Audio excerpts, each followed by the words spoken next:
I am Meg Ormiston, and I am proud to present this professional development module to you. We will do this in a fun, light way, but you will learn so much in this time that we'll have together. I am an author of a number of books. I'm a keynote speaker. I present all over. I am a former classroom teacher and a former school board member. I also participate in many professional learning communities, and everything I do is about being practical and having fun while learning. So enjoy the module.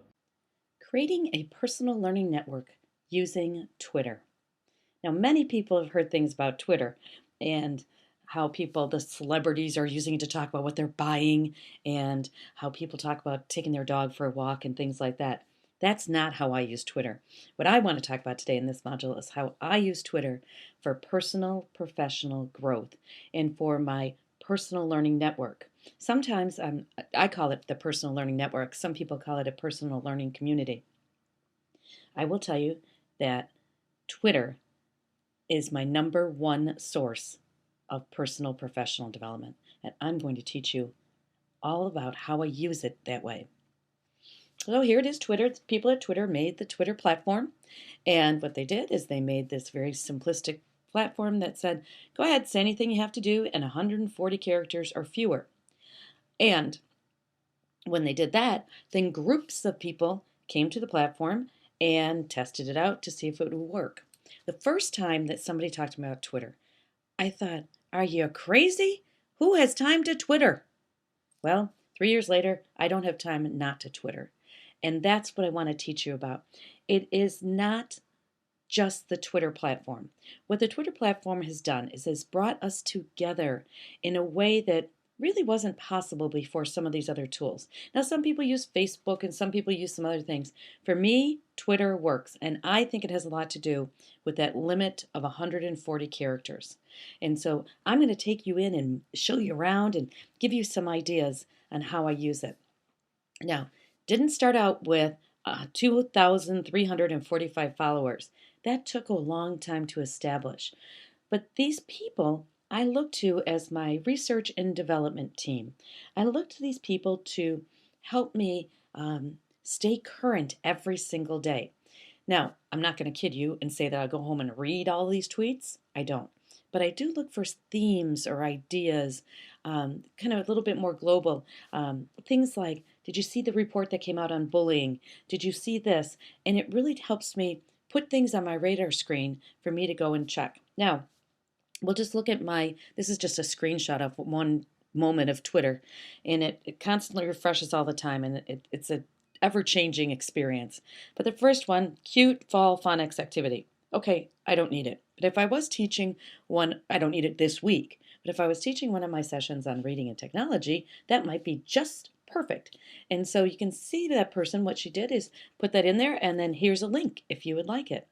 Now, the second person, I think I'm going to block, not because, okay, bottom line, I don't know what they're saying. I don't know what language that is. So what happens is when I do workshops, I let anybody follow me until they misbehave or don't speak my language. So I'll go back in there and block this person. They don't get a note that says Meg blocked you, but I am going to block them because that's just more clutter in my box. And so I let people begin. I let them stay until they misbehave and tell me about their tuna fish sandwich, their lunch, their dog, their whatever. A little itty bitty part of that's okay. But really, it's like-minded individuals. If you looked at my followers, most of the people in my group are geeks like me, educational technology. All we talk about all day is educational technology, and that's what I'm going to show you. So if you work with kids with autism, I just met a woman that had 30,000 followers in autism. All day long, she Twitters about how to help kids with autism. If you are a special ed teacher, there are special ed groups, and you can drill down to be as specific as you like. So there is a group for everybody. First, it all starts with at twitter.com. Now, if you are doing this in a large setting, meaning more than 10 or 12 people, what Twitter is going to do is if you're all coming through the same network, Twitter is going to say, whoa, why are so many people coming on? You all must be spam, And then all of a sudden it says, sorry, you can't do this right now. So if that happens to you, that's why. So if you're going to do a professional development session and you're going to try this out, it really helps if you can ask people to set up a Twitter account before they get there. Just too many people at one time creates a problem. The other problem is there's so many people on Twitter, it's hard to find a username. If you're going to Twitter professionally, do pick a professional username. Okay, I'll just let you ponder that for a moment. The next thing too is to fill out your profile. Your profile should say what you're interested in, that you want to learn about educational technology, special ed, middle school science, you're a kindergarten teacher, whatever it is, it should say that. You don't have to tell exactly what town you live in if you're uncomfortable with that, but you want to put in your profile what you do, what you teach, so you can meet other people. I look at the profiles of the people to see if I want to follow them.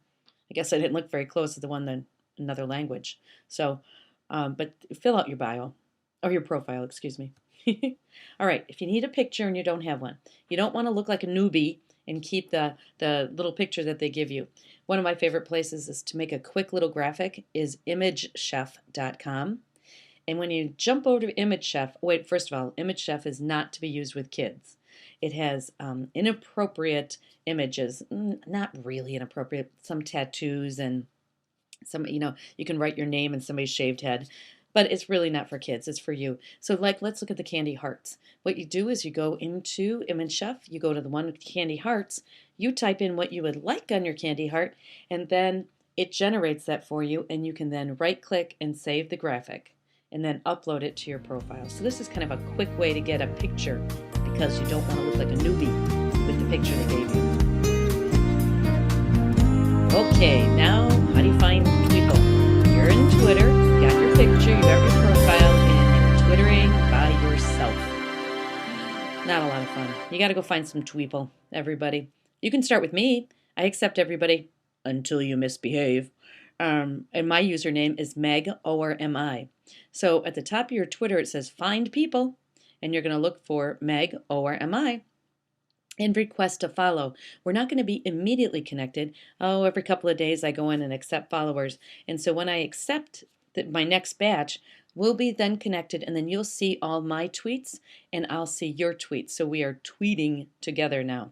But another great place is the link at the bottom of the page is my friend Gina made this, and this is Twitter for Teachers. It's a wiki where you can go add your name into the directory. So if you go there, there's middle school science, there's math, primary, there's all these different groups, and you can add your Twitter name and you can go find other like-minded educators. So you can start creating your list of followers focused on the areas that you want to learn more about. So Twitter for Teachers at pbworks.com. Great place to start. Here's another way to get started, Mr. Tweet. Who should I follow? Mr. Tweet is a service that you can just put in what you're interested in, and Mr. Tweet will help you find some followers. The one thing in Twitter you don't want to do is when you sign up for the account, don't take the people that are recommended to you. You'll be connected with the craziest celebrities, and then you have to go through and unblock everybody. So don't take their suggestions. You want to grow your own network.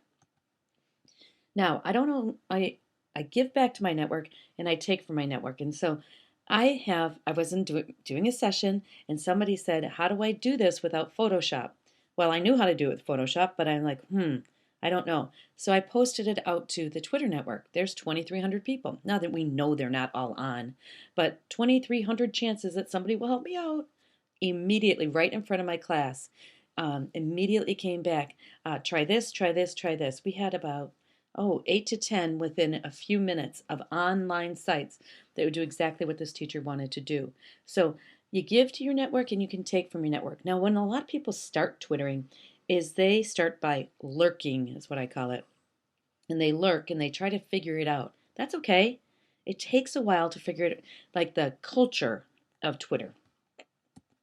One of them being the use of hashtags. That's not a bad word, but a hashtag means the number sign and then a phrase behind it. And what that means is it directs the conversation, that hey, I'm part of this conversation. So you put in your what you want to say as part of the conversation and end it with the hashtag and ed chat. So for example, every Tuesday, this group that's called Ed Chat votes. They vote before Tuesday on what topic you like to discuss on Tuesdays. And on Tuesdays, whoever's available comes in and participates in the discussion. We've talked about school reform. Oh my gosh, best practices in this area. Every week it's something different, and I tune in if I can. And a lot of days I'm teaching, but I tune in and follow the discussion. If I can't tune in, I can follow the hashtags that everybody had posted throughout the conversation, so I can kind of see a running record of what was discussed, which is really nice. Now, if you look at my second hashtag, the Tech Camp 2010, ooh, that's not a good hashtag, and I can say that because it's my hashtag because it's taking up too many characters. The third one is better, just 4 characters, because these hashtags take up your 140 characters. They're part of your 140 character limit. So you do want the shorter, the better. So NETA, the Great Nebraska folks, at the conference, they announced at the beginning the back channel, which is the discussion behind while the presenters are going, the hallways, the get-togethers. We're going to use this hashtag. And that way, if you can't make it to the Nebraska Educational Technology Association's conference, you could still follow the professional development. I got to tell you, you better be on your A game because everybody's in the audience twittering what you have to say. It's very interesting reflective practice as a presenter to go back and see, did the message I meant to say, did it get across? So that's a hashtag. Let's learn more about kind of the anatomy of Twitter. Here we are. And let's start with the red circle. There's the hashtag. And so I believe that Cheryl Terrell is one of the founders of EdChat. And so she's participating, in the EdChat. So she put the hashtag EdChat. Now the next one, I think that's the Better Business Bureau. They're linking out to something else. So there's the link.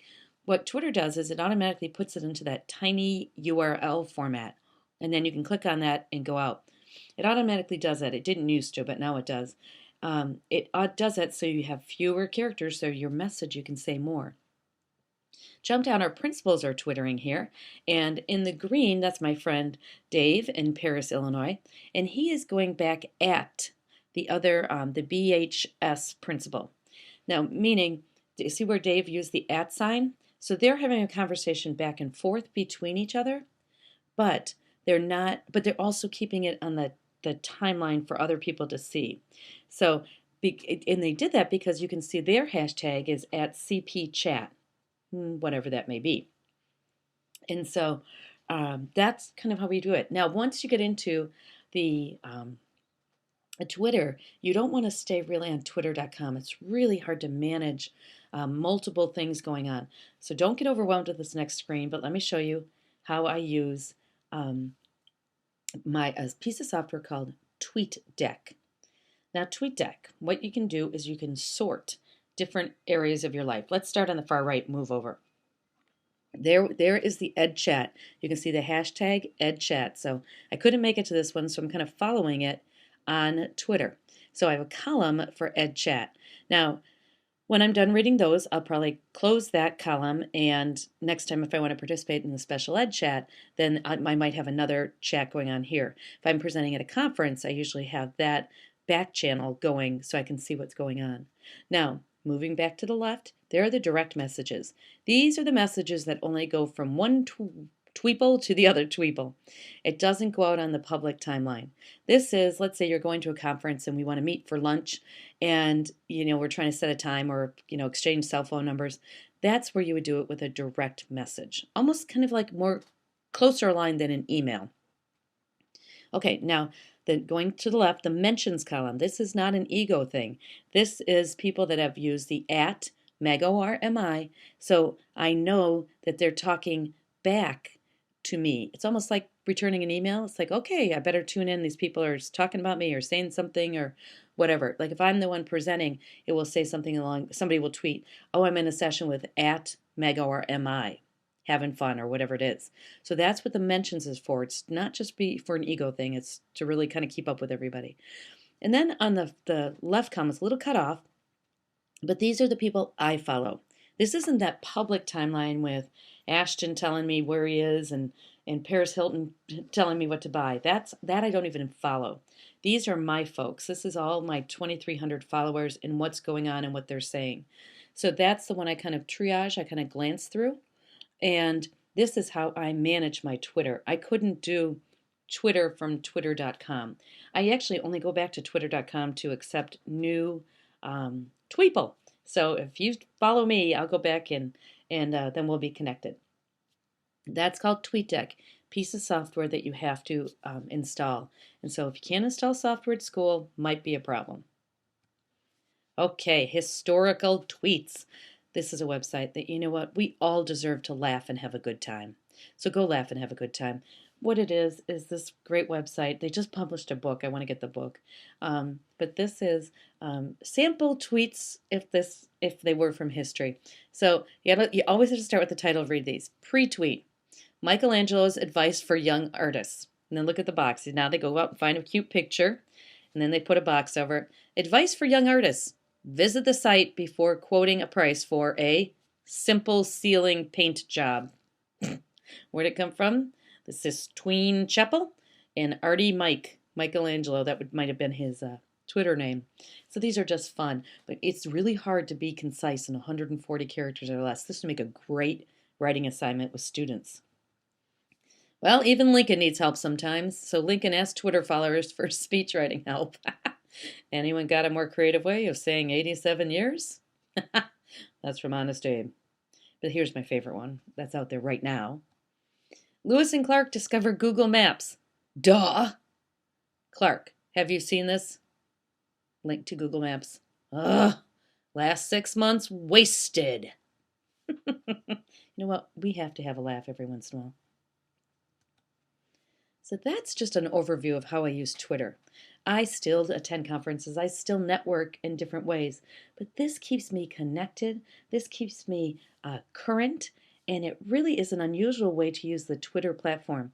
But I'll tell you, Twitter might go away and it might be replaced by something else or some new thing. I'll probably adapt and move. But I'll tell you, I'm never going to be a professional learner without some type of community. And that's what Twitter has shown me. So I hope you explore it, and I hope you do enjoy this module. Thank you.